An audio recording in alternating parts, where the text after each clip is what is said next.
Lovely. I'd now like to pass over to Kate Downs. Kate is an ecologist who specialises, and why wouldn't anyone, who specialises in birds. So Kate's going to talk to us again for her little session, and then we will also be taking questions for Kate at the end. We'll probably overrun slightly past 12, but hopefully you can stay, but if not, we are recording the session.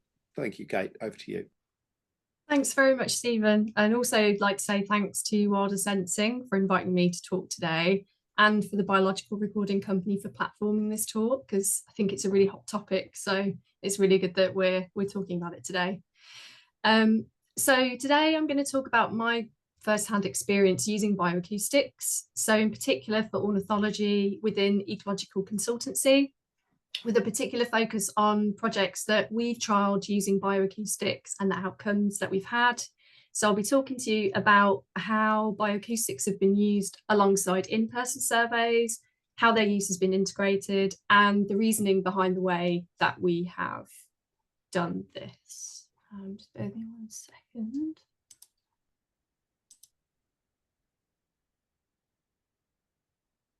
So first of all, I'll just give you a brief overview of the area of work that I'm in, so ecological consultancy, just to contextualise how and why the tech's been used, and for some of you that might be unfamiliar with the sector. So I work for Ethos Environmental Planning as an ecological consultant. So we're a medium-sized consultancy based in the Bristol-Bath area of the UK, and we provide specialist advice to inform decision-making for planning and development, which involves carrying out protected species surveys, amongst other things, including ornithological surveys. We work on a range of projects, so from small-scale local government projects to major housing and regeneration developments.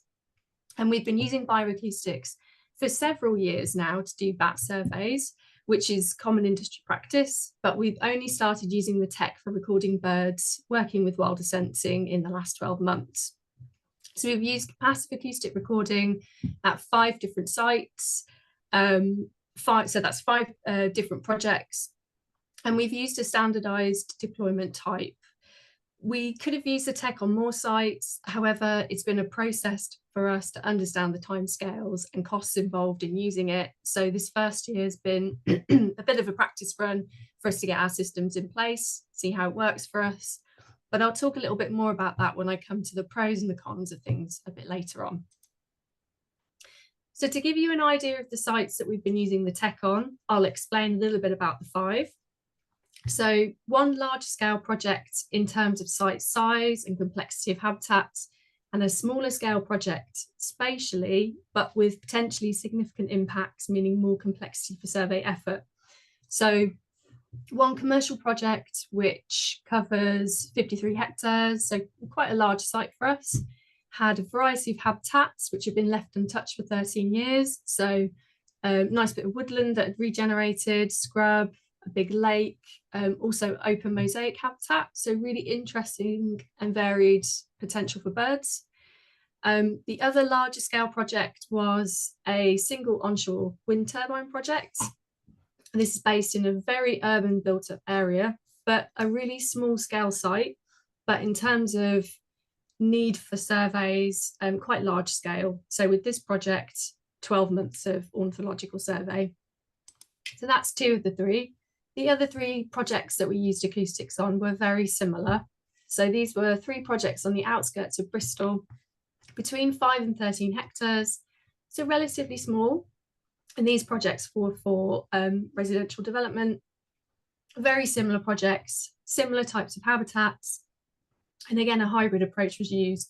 So for all 5 of our sites and our projects, we've used a minimum of 2 deployments for our recorders, but we've done a mix of in-person surveys. So following guidance on how many surveys to carry out, we've either carried out 3 breeding bird surveys or 6, and it really has been a case-by-case basis. But when we have used the hybrid approach, what we've done is we've spread out the surveys. So we've made sure that the recording surveys, the acoustics, have not overlapped with the in-person surveys, but it's given us a good cover for the year in each project.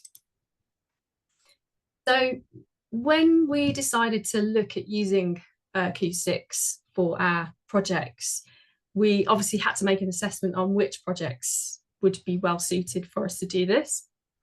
So like in for any project in ecology, you have to go through a scoping process. And for those of you that aren't familiar with the rationale behind scoping, this is where you make an assessment, first of all, of what types of surveys are required for your project to adequately inform an ecological impact assessment. So there's lots of elements that you would consider. So things like, what habitats do you have on site currently? How suitable are they for birds? How difficult are they to survey? So if you have a woodland, for example, then if you're doing breeding bird surveys, then you would want to probably do 6 because it's more of a complex environment. Birds might be more cryptic, difficult to detect. So those would be our considerations where potentially recorders could be quite useful. We'd also look at the wider area. So are there really good bird habitats around? What species could they support? Is our site close to designated sites, things like special protection areas for birds, SPAs? Could we potentially have those on our development site? Would recorders pick up those particular species? Also using local biological record centre data, which again is a very common thing for ecologists to use, part of their desktop study for their projects. So identifying which bird species we might find. Are there historical records of things like turtle dove that are from 1970? Do we feel that's still relevant? Maybe recorders might pick them up. And then of course, thinking about the aims and objectives of your project as well. For us, a lot of our work is, I guess it's not monitoring over long periods of time. So we might only be able to do breeding bird surveys and maybe some wintering birds. So we might only have a year's worth of data.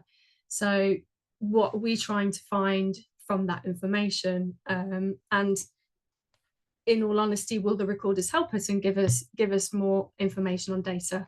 So overall, looking at the projects, there was a consideration for, are the habitats complex? Will there be notable species on site, and will they be more difficult to detect? And if all of those things were a tick, then it looked likely that using recorders would be a supplementary method that would be very useful for us. So just to give you a bit of an overview of how we sampled and the kind of kit we used. Like I said before, we're really familiar with doing static surveys. So we have been using SongMeter Mini for a really long time. There are new units out now, SongMeter Mini 2, which is something that we did look at and probably will look at to use as well in the future. But we had many SongMeter Mini. So what we did was we bought external microphones, which allowed the unit to record in stereo. So where you can see I'm attaching the recorder there in that picture, you can see there's a little microphone attached to the unit. So very easy and affordable to adapt to the units that we already had. We used a maximum of 128 gigabyte SD cards, but honestly, we found that using 64 gigabyte was sufficient for what we were recording. And on the units that we already had, we used AA batteries, but we did find that in some cases, the batteries didn't last very long. So we bought some additional lids, which made our SongMeter Minis adaptable so that we could use lithium batteries. So that lid in the corner there, just the top corner, attaches really easily to the unit, and then you can put lithium batteries in. We also trialed using 3, 4, 5 and 6 lithium batteries and found that 4 was sufficient for us for the monitoring of over a couple of weeks period, and 6 would allow us to record for up to 6 weeks. So to change the settings on our units, we would use an app on the phone, really easy. You can just do that while you're in the field when you're putting out the unit. And we followed guidance from good practice guidelines for long-term eco-acoustic monitoring in the UK and Bird Survey Assessment Steering Group. I've just got a couple of references down there for you. 2 really good sources of information. which talk about the literature. There's so much that's been done about the different types of sampling, so you can choose what suits your project and what your target species are. But we decided to go for recording 1 minute in every 10 and then doing that over a 24-hour cycle. And the reasoning for that was, if we recorded continuously, there was too much data for us to process at this point with our capacity. But 24 hours felt like we would be covering all species, nocturnal species, as well as during the breeding season, those that are more active earlier in the morning. We opted for a 5-day deployment as a minimum, and also as a minimum 2 deployments. So for each project, we deployed for at least 5 days twice as a minimum. In some, we did more. And then also with setting the units, the guidance does say that it's best to set them a minimum of 250 meters apart. So you're not double counting species. And in all cases, we put the units in key bird habitat where we felt that we would detect the most species. So I'm just going to give you a couple of examples now from the 2 larger projects that we worked on, and give you a bit of a taste of the results that we've had so far. So both projects are still ongoing, so we haven't quite got to the point of complete analysis, but we've got a few ideas about what we found. So this project, the urban onshore turbine project, at the scoping stage, we found that there would be some limitations to access to the site. So because of health and safety and other reasons, it meant that actually putting out a recorder for that whole time would be really useful for us, because it would pick up things that maybe we would miss because we were not able to access the site at all times. So that was really useful. The site's also within 10 kilometres of an SPA, so special protection area for birds, and actually positioned within the migratory route of pintail and pochard. So because of the nature of the project and it being a turbine, we were constantly thinking about the different species that would be a collision risk, and thinking about those species associated with the SPA. It felt really important for us to be able to understand whether they were actually crossing over the site. So putting out recorders again seemed quite useful. And also from speaking to local people and personnel on the site, we did know that peregrine and kestrel both nested on the site. So peregrines are Schedule 1 species, so really important to know where they are nesting so that we don't disturb them. But also raptors are very susceptible to collision with turbines. So again, really important to know about their movements. So from our scoping, we decided to run 12 months of surveys. So we've just finished the surveys. So we had our target species, which were birds associated with the SPA as qualifying features, raptors and owls, because we knew that they were highly susceptible to collision, and also passerines, but in particular nocturnal passerines, thinking that perhaps during the night you might get migratory passerines moving over and not really knowing which species they were. So 12 months of surveys involved the acoustic recording as well as vantage point surveys, breeding bird and non-breeding bird surveys, so really comprehensive. With the acoustic recording, because the site was relatively small, we just had 1 song meter mini, and we deployed it continuously. So every 4 weeks we went back and we changed the batteries and the SD card, which worked out really well for us. We could have probably left it out slightly longer, but we found that probably 6 weeks was the maximum amount of time with the lithium batteries. So what did we find? So from our recorder, so our single recorder, we had nearly 40,000 call registrations. And of those 40,000 call registrations, we recognised 71 bird species. So again, it's not telling us how many abundance of species, but it's telling us how many species. The recorder detected some notable species which were cited within the SPA. So the table just to the left there shows you some of those species that are associated with the SPA and the total amount of calls that we recorded.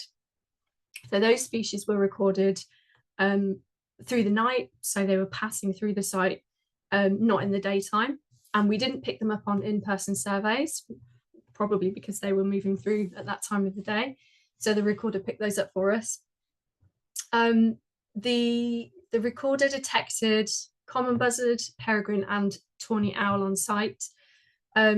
We did know obviously that the peregrines were there, but in person we only actually recorded them once.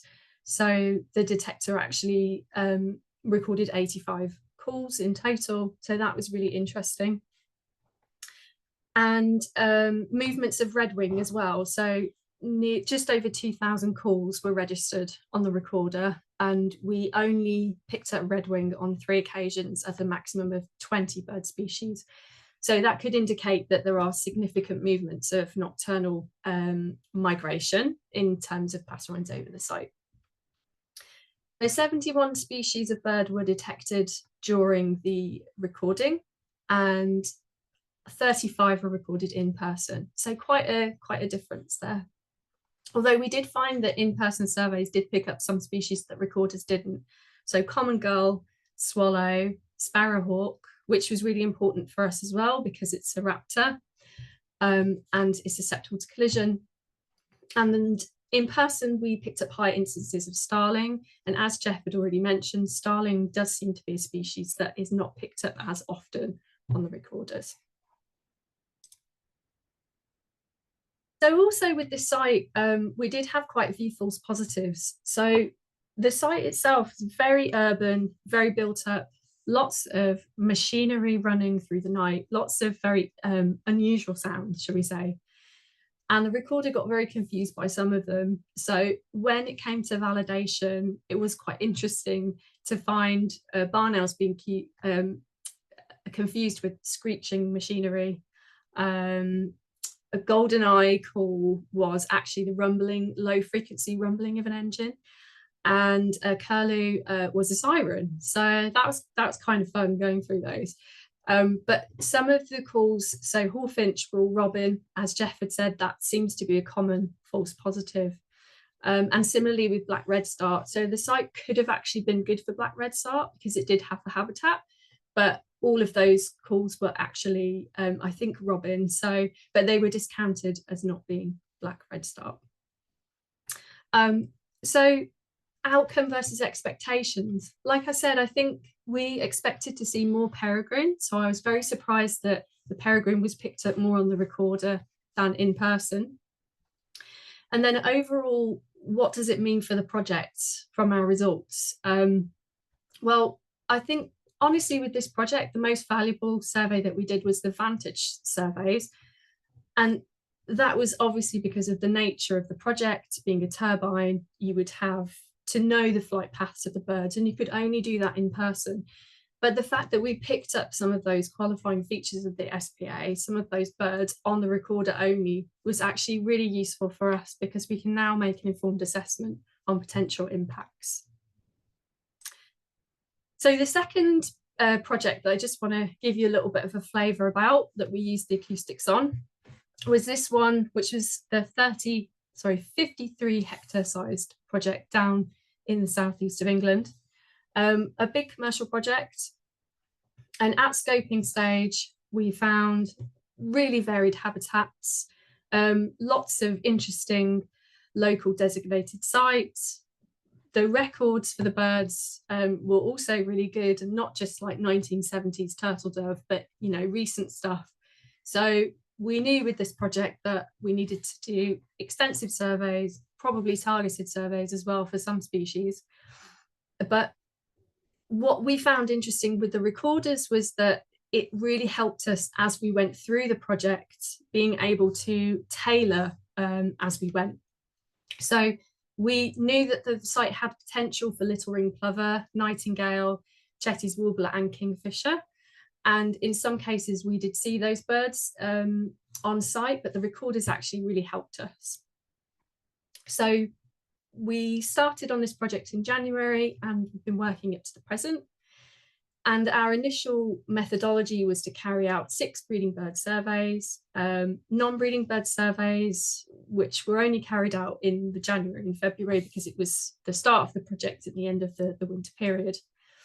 But based on what the habitats we had present, we decided to put out 3 recorders. So these recorders were put into very specific habitat types, and we carried out 3 deployments throughout the year. So those were spaced really evenly with the breeding bird surveys and the non-breeding bird surveys. So we get a really good coverage overall. So the recorders found a total of 66 species across all recorders. And then interestingly, the in-person surveys, 57. So not really too different there, but we were really extensive with, I think, both the recording surveys and the in-person surveys. But what was really interesting for us was picking up species like nightingale. So we had not noticed nightingale singing, and the first time that we were aware that they were on site was when we had our analysis through and got records that there were 404 call registrations in April, which is very exciting. And that was really good because we could then from that point on tailor our surveys as we went forward. And with nightingale in particular, there is a critical spring period when you need to carry out a certain amount of surveys. And because we had that information, we could do that in time. So the recorders really helped us in that respect. I've just included a pie chart there to the right of the screen, just to show you the scrub habitat where we had most of the nightingale calls, and also the comparison between greater whitethroat and dunnock as well, being in that habitat as well. What we found with having 3 detectors across the site was that also we could be very sure where the nightingale were. So we could target our surveys to the specific habitat. So that was really useful. The other bird that we also had success with in that respect was little ring plover. So we had a surveyor on site who thought they heard little ring plover, but we're not 100% sure. And then when we checked the recorder, we found very few calls, but they actually were there. So that really helped us again pinpoint where the birds potentially were. And then obviously the outcome is that we could protect those species, little ring plover obviously being Schedule 1, so making sure we knew exactly where they were so that we could make sure that they were protected from disturbance. And then going forward, hopefully with this project, it means that we can carry out enhancements for these species, but using the recorders in this instance really helped us to shape how we would move forward with what surveys and where. Next slide, there we go. The other thing on that project I thought was quite interesting to share with you was the difference in species identified in person opposed to recorder only. So there were 11 species that were identified by the surveyor and not the recorder, and then 18 species which were detected by the recorder and not the surveyor. So I think this really highlights the importance of having both and gives us a deeper understanding of how it is that we do detect certain species. So barn owl, for example, classically silent, and sometimes they can be behind you and you don't even know it unless you turn around, and that's exactly what happened here. We were doing a survey and happened to turn in the right direction, and there was a barn owl. And because they don't vocalize very often, they're incredibly difficult to pick up on recorders. Although having said that, on one of our smaller sites, we did pick up barn owl vocalizing, which was highly unusual, very exciting. So things like cuckoo, barn owl, common gull, we would have missed potentially, perhaps. And then also with the recorder, it's picked up things that we didn't see, like avocet on the site. We didn't see them when we were there in person.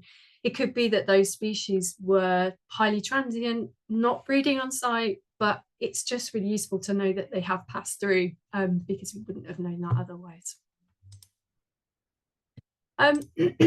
So I've whizzed through a couple of examples there, but I think those were the two sites that really had the most use for us, and were quite exciting in how things turned out and what we found.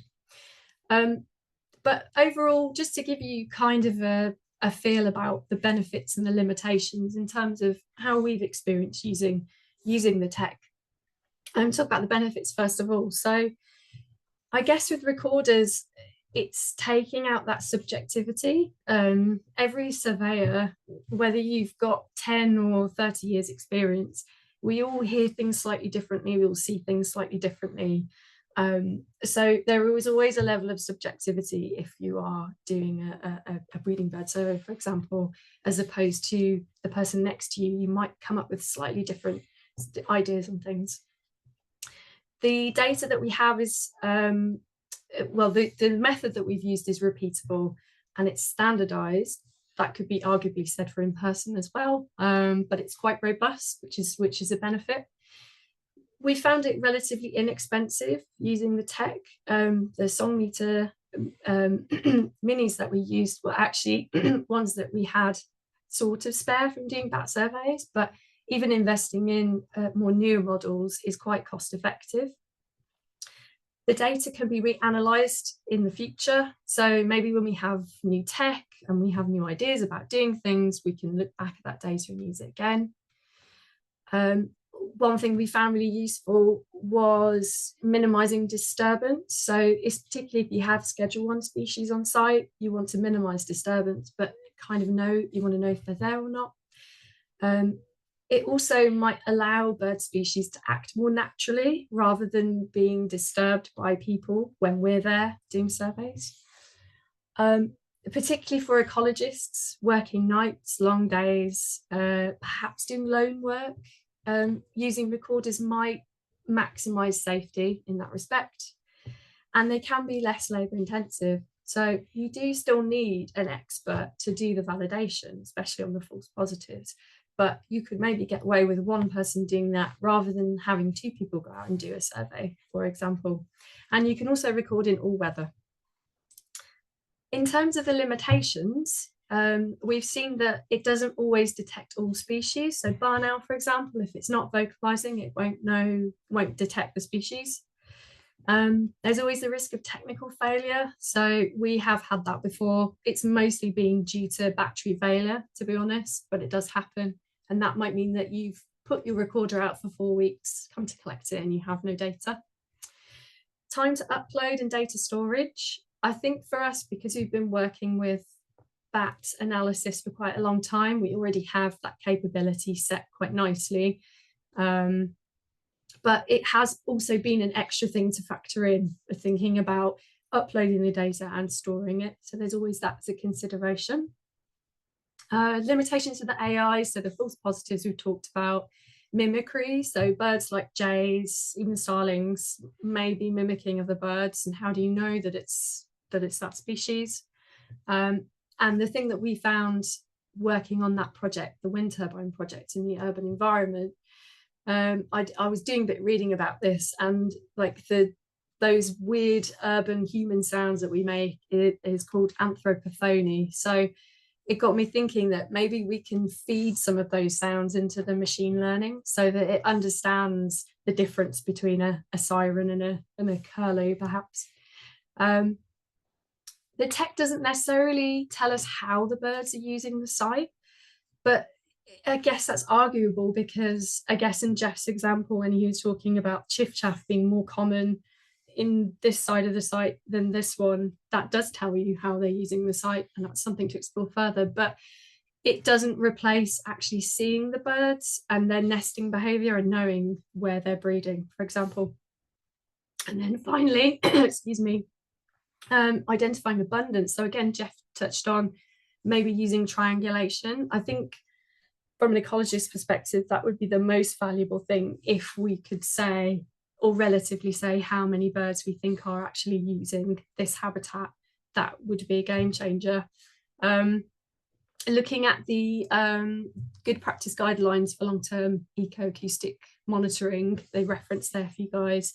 There is stuff in there about identifying abundance, and people have done studies already using vocal activity rate, localization of sounds, and individual identification. So with some species, it is possible. And I think Chetty's was mentioned that you can almost identify them down to individuals, but I think there's probably a lot of work left to be done on that one. And then finally, just to touch a little bit on the future uses. So from a personal perspective, and then from kind of an industry-wide perspective. So for us, I'm already thinking about our future projects and have a few interesting ones lined up where I think the recorders would be really useful. So one example is a solar array project, and it's actually really close again to an SPA. So I think putting recorders out throughout the winter months, particularly nocturnally, would be really useful because it might pick up some of those roosting with water birds that might be using the site. And we also have a really large arable project as well, which is one of the biggest sites that we've ever had. So I'm thinking there in terms of how we would sample, and maybe using different types of sampling strategies, like maybe putting recorders out in a grid formation, which is not what we've done before, but I think it would be effective to cover those habitats in their entirety. And then just two last points on kind of industry-wide. The diagram here is, if you're not familiar with it, it's the mitigation hierarchy. So within ecology, it's how we work on our projects. So we're always trying to avoid or prevent harm to habitats and species. And if that's not possible, then we would mitigate or minimize harm. And then we would always try to restore, compensate, enhance species and habitats. So I think if the recorders were able to help us at each of those stages, that would be really interesting. I think in terms of when a project is finished during the operational phase, monitoring is key, and the BNG, so biodiversity net gain, is all about monitoring. So we need to be able to have better systems to monitor those 10% gains or bigger gains, and make sure that species are recovering. So in terms of monitoring as a planning condition, so maybe for our project that I mentioned earlier with the nightingales, perhaps recorders could be used to measure their abundance, or maybe not abundance, but their success over time on the site, to see how they're improving. And then in terms of B&G as well, how could we use recorders to help us to measure how habitats are recovering and how species are recovering? So the metric doesn't cover species specifically, but maybe there's somewhere in there that we could look at creating classifiers for birds, for example, and how we can measure the success of habitats by which bird assemblages are present.